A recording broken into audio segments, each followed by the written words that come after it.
Hello my dear friends, welcome to our channel. देखिए, इससे पहले अब तक हमने मौर्य वंश के बारे में पढ़ लिया था अच्छे से, ठीक है। और मौर्य वंश में हमने देखिए सम्राट अशोक को पढ़ा था, ठीक। आज हम पढ़ रहे हैं देखिए गुप्त साम्राज्य के बारे में, गुप्त वंश के बारे में, जिसमें हमें समुद्रगुप्त और चंद्रगुप्त द्वितीय को अच्छे से पढ़ना है, ठीक है। तो चलिए शुरू करते हैं। जितने भी इंपॉर्टेंट एमसीक्यूज़ हैं, पहले थोड़ा सा मैं थ्योरी दूंगा, उसके बाद आपका इसके जितने भी महत्वपूर्ण एमसीक्यूज़ हैं मैं लेके आया हूँ, ठीक है। तो चलिए शुरू करते हैं बिना किसी देरी के, ठीक। देखिए कि मौर्य वंश के पतन के पश्चात देखिए मगध पर अलग अलग वंशों के शासकों ने शासन किया था, ठीक है। टाइम टाइम पे ये था कि जब मौर्य वंश का देखिए विशाल साम्राज्य था, जब उसका विघटन होता है तो छोटे छोटे जो सामंतीय शासक थे, जो उसके स्थानीय रूलर थे, ठीक है, उन्होंने अपने आप को स्वतंत्र घोषित कर लिया और छोटी छोटी रियासतें बनना स्टार्ट हो गई, ठीक। और कुछ विदेशी आक्रमण भी होते हैं। जब मौर्य वंश का पतन होता है तो कुछ विदेशी आक्रांता भी भारत पर अटैक करते हैं। तो कुछ देशी और कुछ विदेशी शासकों ने भारत पर शासन किया, ठीक है। यानी आपके मौर्य वंश और गुप्त वंश के टाइम पीरियड के बीच में, ठीक। तो देशी शासक कौन कौन से थे? तो शुंग वंश थे, कण्व वंश, शातवाहन वंश और चैदी यानी कि महामेघवाहन वंश आदि वंशों ने देखिए जो स्थानीय शासक यहाँ के थे उन्होंने भारत पर शासन किया। एक छोटे से क्षेत्र पर किया, किसी ने कुछ समय के लिए अपना साम्राज्य विस्तार किया, फिर साम्राज्य क्षीण हो गया उनका, ठीक है। और कुछ विदेशी आक्रमण भी भारत पे हुआ, जैसे कि इंडो ग्रीक यानी कि हिंदू यूनानी शासक, शक शासक, पहलो वंश भी आते हैं, ठीक है। आपके कुषाण वंश भी भारत पर राज्य करते हैं कुछ समय के लिए। और मौर्य वंश के पश्चात जो अनेक अनेक राजवंश जो हैं ये भारत पर कम शासन करते हैं, लेकिन कोई भी एक विशाल साम्राज्य की नींव नहीं रख पाता, या फिर जो है नींव रखता भी है तो एक वो लंबे समय तक के लिए उस पर उसको आगे कंटिन्यू नहीं कर पाता है, ठीक है। तो आपका जो गुप्त साम्राज्य है इसका उदय होता है आपके प्रयाग यानी कौशाम्बी के आसपास के क्षेत्र में। चलिए गुप्त वंश को भी थोड़ा सा देख लेते हैं। देखिए, चौथी शताब्दी के प्रयाग के निकट ये गुप्त साम्राज्य का उदय होता है। गुप्त वंश की नींव रखी जाती है यहाँ पे कौशाम्बी में, ठीक है, याद रखना। गुप्त साम्राज्य की जो स्थापना है वह श्रीगुप्त ने की थी, ठीक। किसने की थी? श्रीगुप्त ने गुप्त वंश की स्थापना की थी। गुप्त कुषाणों के सामंत थे। ऐसा इसलिए कहा जाता है क्योंकि जो आपके महाराजा हैं या महाराजा उपाधि है तब सामंतों को दी जाती थी, ठीक है। कुषाण वंश में जो महाराजा थे उन्हें सामंत कहा जाता था, या सामंतों को महाराजा की उपाधि दी जाती थी। तो ऐसा अनुमान लगाया जाता है कि जो है वो कुषाणों के सामंत थे। श्रीगुप्त का उत्तराधिकारी घटोत्कच होता है, ठीक। और जो गुप्त वंश का सबसे महान सम्राट है या प्रथम, जिसे हम वास्तविक संस्थापक भी कहते हैं गुप्त साम्राज्य का, गुप्त वंश का, वो आपका चंद्रगुप्त प्रथम था, जो कि घटोत्कच का पुत्र है, ठीक है।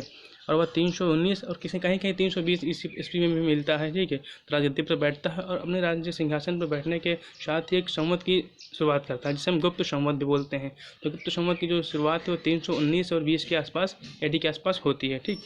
चंद्रगुप्त प्रथम ने देखिए लिच्छवी राजकुमारी कुमार देवी से विवाह किया था, ठीक। और इसने महाराजा धीराज की उपाधि धारण की थी। किसने? चंद्रगुप्त प्रथम ने महाराजा धीराज की उपाधि धारण की थी, ठीक।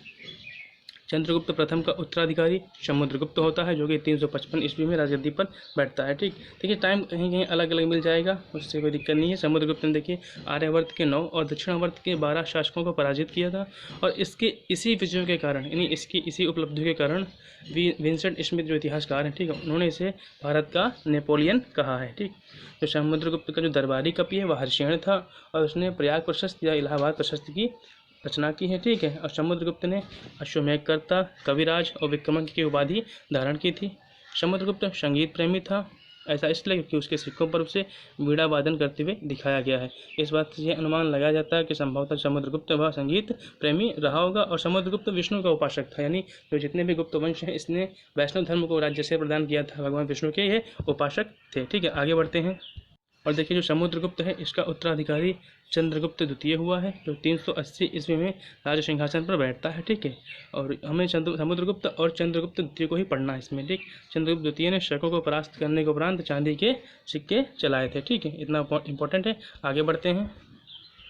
चलिए शुरू करते हैं हम समुद्रगुप्त के बारे में, यानी अपने महत्वपूर्ण एमसीक्यूज़ के बारे में, ठीक है। तो पहला क्वेश्चन है गुप्त वंश का संस्थापक कौन था? ठीक है, मैं यहाँ पर आपको डिटेल में नहीं जाऊँगा, सिर्फ आपको ऑप्शन वाइज की आंसर वाइज आपको बताता चलूँगा, ठीक है। गुप्त वंश का संस्थापक आपका श्रीगुप्त था, तो ऑप्शन बी आपका बिल्कुल सही हो जाएगा, ठीक है। गुप्त किसके सामंत थे? तो गुप्त जो है वह कुषाणों के सामंत थे, ठीक है। आगे बढ़ते अपने अगले प्रश्न पर कि भारत का नेपोलियन किसे कहा जाता है, ठीक है। यानी भारत का नेपोलियन किस शासक को कहा जाता है? तो ऑप्शन ए आपका बिल्कुल सही हो जाएगा, समुद्रगुप्त को, ठीक है। भारत का नेपोलियन समुद्रगुप्त को कहा जाता है। समुद्रगुप्त, चौथा प्रश्न है कि समुद्रगुप्त ने कौन सी उपाधियां धारण की थी, ठीक है। तो ऑप्शन दिए गए हैं कविराज, विक्रमांक, अश्वमेधकर्ता या फिर इनमें से सभी या उपरोक्त सभी। तो ऑप्शन डी आपका बिल्कुल सही हो जाएगा, उपरोक्त सभी उपाधियां समुद्रगुप्त ने धारण की थी। ठीक, अगला प्रश्न है कि किस इतिहासकार ने समुद्रगुप्त को भारत का नेपोलियन कहा है। ठीक है, तो आपका ऑप्शन बी बिल्कुल सही हो जाएगा, विंसेंट स्मिथ ने समुद्रगुप्त को भारत का नेपोलियन कहा है। ठीक, क्योंकि समुद्रगुप्त ने देखिए आर्यावर्त और दक्षिणावर्त पर विजय प्राप्त की थी। आर्यावर्त के 9 और दक्षिणावर्त के 12 राज्यों को या उन्होंने शासकों को उसने पराजित किया था। इस कारण से भारत के नेपोलियन की संज्ञा दी गई। ठीक है, छठा प्रश्न है कि समुद्रगुप्त का दरबारी कवि कौन था। ठीक है, तो समुद्रगुप्त का जो दरबारी कवि वह हर्षेण था। ऑप्शन बी बिल्कुल सही हो जाएगा, इसने प्रयाग प्रशस्त की रचना की थी। ठीक है, इस पर आपके समुद्रगुप्त की सैनिक उपलब्धियों का, उसके जीवन के बारे में उस थोड़ा सा वर्णन किया गया है। ठीक, आगे बढ़ते हैं। देखिए 7वां प्रश्न है कि प्रयाग प्रशस्ति पर अशोक सहित कितने और शासकों के लेख उत्कीर्ण हैं। ठीक है, जबकि प्रयाग प्रशस्ति है उस पर अशोक सहित कितने अन्य राजाओं के भी नाम लिखे गए हैं। ठीक है, तो इसमें समुद्रगुप्त, अशोक तो है ही है, समुद्रगुप्त, अकबर का भी है, बीरबल है और जहांगीर। ठीक है, इतने शासकों के नाम उसमें उत्कीर्ण हैं, तो आपके तीनों ऑप्शन सही हो जाएंगे। तो आपका ऑप्शन डी बिल्कुल है, इनमें से सभी। ठीक है, अशोक जो प्रयाग प्रशस्ति है मूल रूप से अशोक निर्मित है। ठीक है, यह मूलतः कौशाम्बी में स्थित था, जिसे अकबर ने इलाहाबाद के किले में रखवाया था। ठीक है, जिसमें अशोक सहित कुछ अन्य शासकों के नाम भी हैं, जिसमें अशोक, समुद्रगुप्त, अकबर, बीरबल और जहांगीर के नाम का उल्लेख मिलता है। ठीक है, अगला प्रश्न है कि 8वां प्रश्न की एरण अभिलेख का संबंध किस शासक से है। ठीक है, एरण अभिलेख का संबंध किस राजा से है। ठीक है, तो ये आपका भानुगुप्त, ऑप्शन सी बिल्कुल सही हो जाएगा। ठीक है, और एरण अभिलेख में ही सती प्रथा का पहली बार उल्लेख मिलता है। ठीक, सती किसी भानुगुप्त की पत्नी का जो है सती होने का प्रमाण पहली बार एरण अभिलेख से ही हमें मिलता है। ठीक, आगे बढ़ते हैं अगले प्रश्न पर अपने। ठीक है, 9वां प्रश्न है कि फाहियान किसके शासनकाल में भारत आया था। ठीक है, फाहियान जो यात्री है, चीनी यात्री है, वह किसके शासनकाल में भारत आया था। तो आपके चंद्रगुप्त द्वितीय के शासनकाल में भारत आया था। ऑप्शन बी आपका बिल्कुल सही हो जाएगा। ठीक है, यह चीनी यात्री था जो 399 ईस्वी में भारत आया था। ठीक, कब आया था, 399 ईस्वी में भारत आया था। यह एक चीनी यात्री है। ठीक है, चीन के निवासी था और चंद्रगुप्त द्वितीय के शासनकाल में भारत आता है। ठीक, 10वां प्रश्न है कि भारतीय संस्कृति का स्वर्णकाल किस युग को कहा जाता है, यानी ऐसा कौन सा काल है जो भारतीय संस्कृति का स्वर्णकाल है, क्लासिकल युग है। ठीक है, आपका गुप्त युग है, गुप्त वंश है, गुप्त काल है। ठीक, ऑप्शन सी बिल्कुल सही हो जाएगा। आगे बढ़ते हैं 11वें प्रश्न पर। इस श्रीलंका के राजा मेघवर्मन ने किस स्थान पर बुद्ध का मंदिर बनाने के लिए समुद्रगुप्त से अनुमति मांगी थी। ठीक है, श्रीलंका के जो राजा मेघवर्मन, वो कौन सा स्थान है जिस पर बुद्ध का मंदिर बनवाना चाहते थे और ऐसा करने के लिए उन्होंने समुद्रगुप्त से अनुमति मांगी थी। तो आपका वह स्थान बोध गया है। ऑप्शन ए बिल्कुल सही हो जाएगा। ठीक है, बोध गया। अगला प्रश्न है कि गुप्त वंश के किस शासक ने नालंदा विश्वविद्यालय की स्थापना की थी। तो ऑप्शन सी बिल्कुल सही हो जाएगा, कुमारगुप्त ने नालंदा विश्वविद्यालय की स्थापना की थी। और जो कुमारगुप्त है इन्हें महेंद्रादित्य के नाम से भी जाना जाता है, या इनकी उपाधि है महेंद्रादित्य के नाम से। ठीक है, अगला प्रश्न है कि लिच्छवी दौहित्र, 13वां प्रश्न है कि लिच्छवी दौहित्र परम भागवत अश्वमेघ पराक्रम की उपाधि धारण करने वाला शासक है। ठीक है, ऐसा कौन सा शासक है जिसने लिच्छवी दौहित्र, परम भागवत और अश्वमेघ पराक्रम की उपाधि धारण की थी। तो आपका ऑप्शन बी बिल्कुल सही है, समुद्रगुप्त। ठीक है, लिच्छवी दौहित्र यानी कि जो लिच्छवी नरेश हैं उनकी पुत्री का पुत्र। ठीक है, समुद्रगुप्त की हमें कितने प्रकार की मुद्राएं प्राप्त हुई हैं। तो समुद्रगुप्त की हमें देखिए टोटल 6 प्रकार की मुद्राएं प्राप्त हुई हैं। कौन कौन सी हैं उनको भी हम थोड़ा समझ लेते नीचे। ठीक है, समुद्रगुप्त की जो मुद्राएं हैं वह 6 प्रकार की हैं। कौन कौन सी हैं, तो देखिए गरुड़ प्रकार है। ठीक है, जिसमें गरुड़ का चिन्ह अंकित है, गरुड़ अंकित है। ठीक है, धनुर्धारी प्रकार जो जिसमें से धनुष लेते हुए दिखाया गया है। और जो परशु प्रकार है, इस प्रकार के सिक्कों में समुद्रगुप्त को परशु पकड़े हुए दिखाया गया है। तो अश्वमेघ प्रकार है, इस प्रकार के सिक्कों में देखिए उसके द्वारा किए गए जो अश्वमेघ यज्ञ हैं उनका वर्णन मिलता है। और जो व्याघ्र हनन प्रकार जो 5वें प्रकार की मुद्रा है, इस प्रकार के जो सिक्के मिले हैं उसमें उसे बाघ का आखेट करते हुए दिखाया गया है। छठा प्रश्न जो है छठा मुद्रा जो है वीणा वादन प्रकार, इसमें इस प्रकार के जो सिक्के हैं उस पर समुद्रगुप्त को वीणा बजाते हुए दिखाया गया है, अंकित किया गया है। इससे यह अनुमान लगाया जाता है कि वह संभवतः आपका संगीत प्रेमी रहा होगा। ठीक है, अगला प्रश्न है कि समुद्रगुप्त का उत्तराधिकारी कौन होता है। ठीक, समुद्रगुप्त का जो उत्तराधिकारी है वह आपका चंद्रगुप्त विक्रमादित्य होता है, यानी कि ऑप्शन सी आपका बिल्कुल सही है। ठीक है, चंद्रगुप्त विक्रमादित्य, इसे चंद्रगुप्त द्वितीय भी कहते हैं, विक्रमादित्य इसकी उपाधि है। ठीक है, आगे बढ़ते हैं अगले प्रश्न पर। 16वां प्रश्न है कि समुद्रगुप्त और चंद्रगुप्त द्वितीय के मध्य एक छोटा शासनकाल किस शासक का था? यानी समुद्रगुप्त का जब शासन समाप्त होता है और चंद्रगुप्त द्वितीय के शासन के शुरू होने से पहले कौन सा ऐसा राजा है जो छोटे समय के लिए शासक बनता है? तो ऑप्शन आपका सी बिल्कुल सही हो जाएगा, रामगुप्त। ठीक है, रामगुप्त जो है चंद्रगुप्त द्वितीय का बड़ा भाई था और यानी समुद्रगुप्त का बड़ा पुत्र।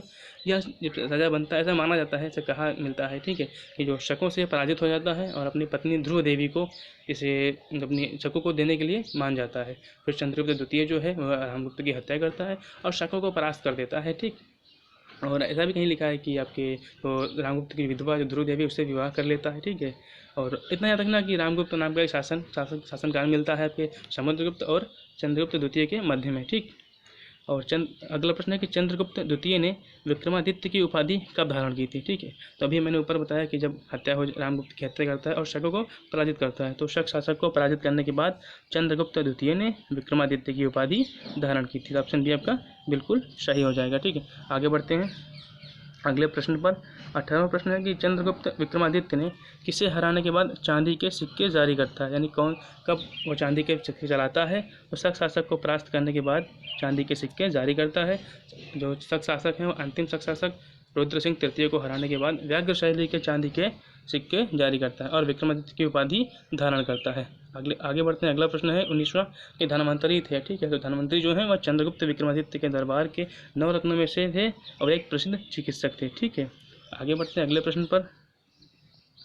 निम्नलिखित में से किस काल में मंदिर निर्माण का कला का प्रारंभ होता है? यानी ऐसा कौन सा काल इसमें मंदिर निर्माण कला का प्रारंभ होता है? तो आपका गुप्त काल है। ठीक है, स्थापत्य कला की दृष्टि से यह भारतीय संस्कृत का क्लासिकल युग है। ठीक है, गुप्त काल में प्रसिद्ध देवता थे। तो गुप्त काल में जो प्रसिद्ध देवता भगवान विष्णु हैं, क्योंकि गुप्त शासकों ने वैष्णव धर्म को राज्याश्रय प्रदान किया था। ठीक, और सभी लोग वैष्णव धर्म को मानते थे और भगवान विष्णु उनके उपासक थे। उनके ध्वज पे गरुड़ का चिन्ह अंकित है। ठीक है, यहाँ में लिख दिया है कि गुप्त काल में प्रसिद्ध देवता भगवान विष्णु थे। ठीक है, गुप्त काल के राजाओं के ध्वज पर गरुड़ का चिन्ह बना होता था तथा उन्होंने इसे राज्य से प्रदान किया था। ठीक है, आगे बढ़ते हैं। 22वां प्रश्न है कि मेहरौली स्थित लौह स्तंभ का निर्माण किस सदी में हुआ था? ठीक है, जो मेहरौली स्थित लौह स्तंभ है, ठीक, वह आपकी कुतुब मीनार के पास में स्थित है और यह लोहे से बना हुआ है। इसमें 98% लोहा है और अभी तक इसमें जंग नहीं लगा है। और इसी पर एक देखें राजा का नाम अंकित है जो नाम है चंद्र। ठीक है, तो इससे अनुमान लगाया जाता है कि शायद ये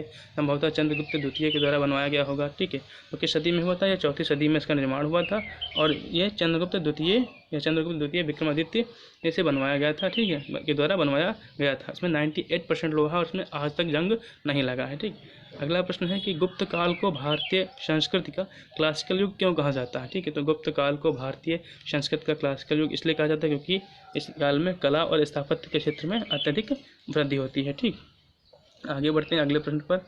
26वां प्रश्न है कि गुप्त काल में सोने की मुद्रा को क्या कहा जाता था? तो गुप्त काल में सोने की मुद्रा को दीनार कहते थे। ऑप्शन भी आपका बिल्कुल सही है, क्या कहते थे? दीनार कहा जाता था। ठीक है, और जो रुपये है या कहेंगे रुपया मिलता है या रुपयक, वह चांदी की मुद्रा को कहा जाता था, वो भी गुप्तकालीन ही है। ठीक है, गुप्तकालीन चांदी के सिक्कों को रुपयक कहा जाता था। और जो पण है आपकी वह मौर्यकालीन मुद्रा है, जो कि चांदी की वो भी बनी होती थी लेकिन वह मौर्यकालीन मुद्रा है। ठीक है, धम्मेक स्तूप का निर्माण किस काल में हुआ है? तो धम्मेक स्तूप का जो निर्माण है वह भी आपके गुप्त काल में ही होता है। ठीक है, और जो धम्मेक स्तूप है वो मूल रूप से अशोक ने बनवाया था, लेकिन उसके स्थान पर देखिए गुप्त काल में उसी स्थान पर दूसरा स्तूप बनाया गया। बृहद स्तूप के स्थान पर धम्मेक स्तूप का निर्माण किया गया, अशोक के बनवाए गए स्तूप के स्थान के ऊपर। ठीक है, यानी उसी स्थान पे फिर से रिकंस्ट्रक्शन किया गया है गुप्त काल में। ठीक है, तो धम्मेक स्तूप का निर्माण गुप्त काल में होता है। ठीक है, आगे बढ़ते हैं। 26वां प्रश्न है कि चंद्रगुप्त द्वितीय के दरबारी कवि थे। ठीक है, चंद्रगुप्त द्वितीय यानी जिसे विक्रमादित्य कहते हैं, विक्रमादित्य, तो उसके दरबारी कवि कौन कौन से थे? धन्वंतरी, कालिदास, वरामिर या इनमें से सभी?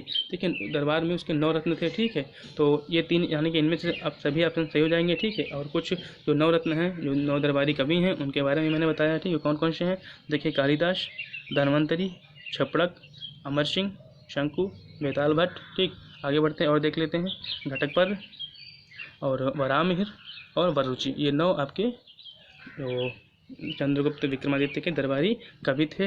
अगला प्रश्न है कि गुप्त वंश का अंतिम शासक कौन था? जो गुप्त वंश का अंतिम शासक विष्णुगुप्त तृतीय था। ऑप्शन से आपका बिल्कुल सही हो जाएगा, विष्णुगुप्त तृतीय। ठीक है, 28वां प्रश्न है कि गुप्त वंश का वास्तविक संस्थापक किसे माना जाता है? तो गुप्त वंश का वास्तविक संस्थापक चंद्रगुप्त प्रथम को माना जाता है। मैंने सबसे पहले ऊपर बताया था गुप्त वंश का संस्थापक श्रीगुप्त था और वास्तविक संस्थापक चंद्रगुप्त प्रथम था। ऑप्शन बी आपका बिल्कुल सही हो जाएगा। आगे बढ़ते हैं 29वें नंबर पर कि किस अभिलेख में समुद्रगुप्त की सैनिक उपलब्धियों का वर्णन मिलता है, यानी ऐसा कौन सा अभिलेख है जिसमें समुद्रगुप्त की सैनिक उपलब्धियों का वर्णन है। तो ऑप्शन सी आपका बिल्कुल सही हो जाएगा, प्रयाग प्रशस्ति में या प्रयाग शिलालेख में, प्रयाग अभिलेख में। ठीक है। 30वां प्रश्न है गुप्तकालीन सिक्कों का सबसे बड़ा ढेर कहाँ मिला है। तो गुप्तकालीन सिक्कों का सबसे बड़ा ढेर हमें राजस्थान के बयाना में मिला है। ठीक। आगे बढ़ते हैं अगले प्रश्न पर। 31वां नंबर है शकारी किसकी उपाधि है। शकारी किसकी उपाधि है। ठीक है। तो शक शासक को हराने के बाद चंद्रगुप्त द्वितीय विक्रमादित्य ने शकार की उपाधि धारण की थी। ठीक है। विक्रमादित्य की उपाधि भी धारण करता है और शकार की भी उपाधि धारण करता है, अलग अलग व्यक्तियों ने उसे अलग अलग उपाधियाँ दी हैं। ठीक है। चंद्रगुप्त द्वितीय ने कौन सी उपाधि धारण की थी। ऑप्शन क्वेश्चन नंबर 32 है। आपके ऑप्शन है विक्रमादित्य, परम भागवत या फिर विक्रमांक। ठीक है। तो ऑप्शन डी आपका बिल्कुल सही, इनमें से सभी उपाधियाँ चंद्रगुप्त द्वितीय ने धारण की थी। ठीक है। चंद्रगुप्त द्वितीय यानी कि विक्रमादित्य का उत्तराधिकारी कुमारगुप्त प्रथम होता है, जिसे हम महेंद्रादित्य के नाम से भी जानते हैं, या उसने महेंद्रादित्य की उपाधि धारण की थी। ठीक है। कौन उत्तराधिकारी है, कुमारगुप्त है। और इसी ने विश्वविद्यालय की स्थापना की थी, कौन से, अभी मैंने ऊपर बताया था आपको। ठीक है। और अगला प्रश्न नीचे दिया गया कि फाहियान चंद्रगुप्त द्वितीय विक्रमादित्य के शासनकाल में भारत आया था। ठीक। कि फाहियान एक पुस्तक की रचना करता है जिसमें गुप्तकालीन समाज आर्थिक स्थिति पर चर्चा की गई है। चीनी ग्रंथों में देखिए बहुत भारत को इंतु कहा गया। ठीक है। ये क्वेश्चन बन सकता है कि चीनी ग्रंथों में भारत को क्या कहा गया है। तो चीनी ग्रंथों में भारत को इंतु कहा गया है। ठीक। अगला प्रश्न 33वां नंबर है कि गुप्त शासकों के द्वारा जारी किए गए चांदी के सिक्के क्या कहलाते थे। ठीक है। तो गुप्त शासकों के द्वारा जारी किए गए चांदी के सिक्के रुपयक कहलाते थे। ठीक है। कहलाते थे, रुपयक कहलाते थे। गुप्तकालीन राजाओं ने देखे सर्वाधिक सोने के सिक्के जारी किए। ठीक। इनके सिक्कों में सोने की मात्रा कुषाणों से कम थी, यानी जो जो सिक्के थे उनमें गोल्ड की जो मात्रा थी ना, वो आपके कुषाण शासकों द्वारा जारी किए गए सोने के सिक्कों से कम थी। ठीक। विजय प्राप्त करने के उपलक्ष्य में गुप्त शासकों ने चांदी के सिक्के चलाए, जिसे रुपयक कहा जाता है। ठीक, कहा गया है। और जो पर्ण है वह मौर्यकालीन मुद्रा थी, जो कि चांदी के सिक्कों से बनती थी, चांदी से बनती थी। ठीक है। अगला प्रश्न है कि चंद्रगुप्त द्वितीय यानी विक्रमादित्य के शासनकाल में शिक्षा, साहित्य एवं कला का महत्वपूर्ण केंद्र था, यानी ऐसा कौन सा स्थान है जो कि विक्रमादित्य के शासनकाल में शिक्षा, साहित्य और कला का महत्वपूर्ण केंद्र था। तो ऑप्शन सी आपका बिल्कुल सही हो जाएगा, उज्जैन। ठीक है। अगला प्रश्न है कि गुप्तकालीन स्थापत्य कला का सर्वोत्कृष्ट उदाहरण है, यानी सबसे अच्छा उदाहरण कौन सा है। ठीक है। तो देवगढ़ का जो दशावतार मंदिर है, ऑप्शन सी आपका बिल्कुल सही है। जो देवगढ़ का दशावतार मंदिर है जो कि भगवान विष्णु को समर्पित है। ठीक है। ये आपके उत्तर प्रदेश के ललितपुर में है और ये गुप्तकालीन स्थापत्य कला का सबसे बढ़िया उदाहरण माना जाता है। ठीक है। और कुछ गुप्तकालीन प्रसिद्ध मंदिर भी हैं, तो उनको हम देख लेते हैं। ठीक है। ऐसे कौन कौन से मंदिर है जो गुप्तकालीन है और बहुत ज़्यादा प्रसिद्ध हैं। सबसे पहले तो देवगढ़ का दशावतार मंदिर, जो मैंने अभी ऊपर बताया, ये आपके उत्तर प्रदेश के ललितपुर में स्थित है। दूसरा भूमरा का शिव मंदिर, जो कि मध्य प्रदेश के सतना में है। तीसरा देखिए नचना कुठार, और कहीं कहीं मिलता है कि नैना कुठार का पार्वती मंदिर, जो कि मध्य प्रदेश के पन्ना में है। भीतर गांव का मंदिर, जो कि उत्तर प्रदेश के कानपुर में है। तिगवा का विष्णु मंदिर, जो कि मध्य प्रदेश के जबलपुर में है। ठीक है। आगे बढ़ते हैं। अगला प्रश्न है कि चंद्रगुप्त विक्रमादित्य के दरबारी कवि कालिदास की कृति है। ठीक है। यानी जो उनके 9 रत्न में से जो एक प्रसिद्ध रत्न है, प्रसिद्ध कवि हैं कालिदास, उनकी कौन कौन सी कृतियाँ हैं। ठीक। ऋतुसंहार, मेघदूत, अभिज्ञानम शाकुंतलम। देखिए ऑप्शन डी आपका बिल्कुल सही, इनमें से सभी। ठीक है। कुछ महत्वपूर्ण रचनाओं को देख लेते हैं। ठीक। जो कालिदास चंद्रगुप्त विक्रमादित्य के दरबार के 9 रत्नों में से एक थे। ठीक। और उनकी कुछ प्रमुख रचनाएं भी हैं, वो कौन कौन सी वो भी देखते हैं। देखिए ऋतुसंहार, मेघदूत, अभिज्ञानम शाकुंतलम, रघुवंश, मालविकाग्निमित्रम, जिसमें जो आपके जो नायक जो इसका है वो पुष्यमित्र का पुत्र अग्निमित्र है, और विक्रमोर्वशीयम। ठीक है। इतनी रचनाएं आपकी किसकी हैं, कालिदास जी की हैं। और देवी चंद्रगुप्तम यह विशाख दत्त की तरह लिखा गया, इसमें रानी ध्रुव देवी एवं चंद्रगुप्त द्वितीय का वर्णन है। ठीक है। मुद्रा राक्षस, यह भी विशाख दत्त की तरह लिखा गया है। शौर्य सिद्धांत, आर्यभट्टियम, यह ग्रंथ आपके आर्यभट्ट के द्वारा लिखे गए हैं। व्रत संहिता, पंच सिद्धांतिका, यह आपके बरामहेर के द्वारा लिखे गए हैं। ठीक है। और पंचतंत्र, यह आपके विष्णु शर्मा के द्वारा रचित है। ठीक है। अगला प्रश्न है गुप्त शासकों ने किस धर्म को राज्यश्रेय प्रदान किया था। गुप्त शासकों ने देखिए वैष्णव धर्म को राज्यश्रेय प्रदान किया था, और अपने ध्वज पर उनके गरुड़ का चिन्ह भी अंकित मिलता है। और जितने भी गुप्त शासक थे वो आपके विष्णु के उपासक थे। ठीक है। अगला प्रश्न है कि प्रसिद्ध नालंदा विश्वविद्यालय की स्थापना किस काल में हुई थी। तो जो नालंदा विश्वविद्यालय है इसकी स्थापना देखिए आपके गुप्त काल में होती है, और कुमारगुप्त ने नालंदा विश्वविद्यालय की स्थापना करते हैं, जो कि चंद्रगुप्त द्वितीय विक्रमादित्य के पुत्र होते हैं। ठीक है। यह चंद्रगुप्त द्वितीय का उत्तराधिकारी कुमारगुप्त होता है, जिसने देखिए कुमारगुप्त को महेंद्रादित्य भी कहा जाता है। ठीक। और इसने नालंदा विश्वविद्यालय की स्थापना की थी, इंपॉर्टेंट है। ठीक है। और नालंदा नालंदा विश्वविद्यालय को ऑक्सफोर्ड ऑफ महायान भी कहा जाता है, ठीक है, ऑक्सफोर्ड ऑफ महायान कहा जाता है किसको, नालंदा विश्वविद्यालय को, ठीक है। आगे बढ़ते हैं। आज का हमारा आखिरी प्रश्न है कि किस अभिलेख में प्रमाण मिलता है कि समुद्रगुप्त ने अश्वमेध यज्ञ कराए थे, यानी ऐसा कौन सा अभिलेख है तो यह बताता है कि समुद्रगुप्त ने अश्वमेध यज्ञ कराए थे।